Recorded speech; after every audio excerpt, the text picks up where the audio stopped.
Valentine's Day is coming up in Great Falls, and there's an electrifying way to show your loved ones that you care.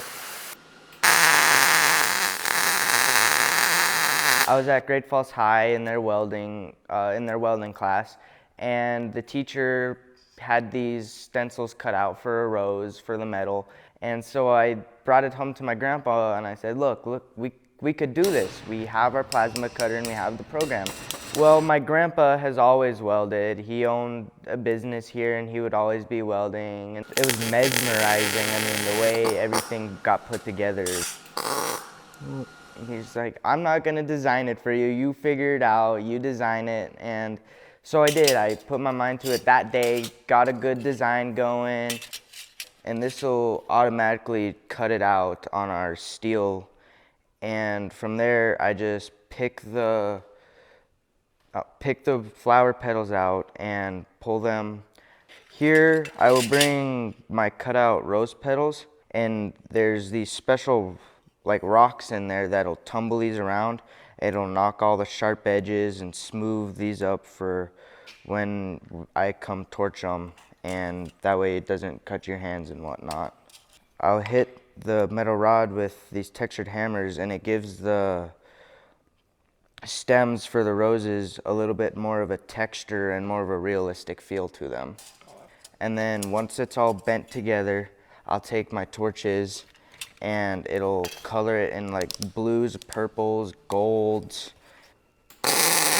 And once that's done, I'll take this, I'll put a layer of clear coat over it, and it dulls down the glare and amplifies the color more. But the heat, it adds a little bit of oxidation to the metal, and the oxidation reacts with the air and it starts turning gold and purple and like a bright and dark blue. It's really fun to watch.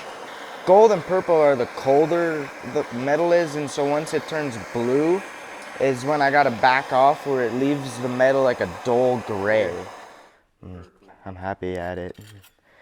My grandpa's a big part of this. I sold them for Valentine's Day, and that's what I'm trying to do again, sell them for Valentine's Day or, as a gift. I think I've made over 200 of them. Whoa. Yeah.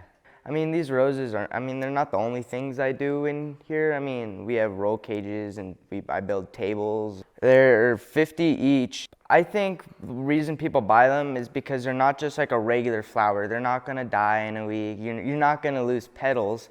So if someone wants to get in touch with me, they can look my Facebook up and they can get some information on the roses and whatnot through there. And then eventually when I'm out of high school, I want to start my own welding business, welding, fabricating, just going all around the country, just welding. In Great Falls, I'm James Rowland, MTN News.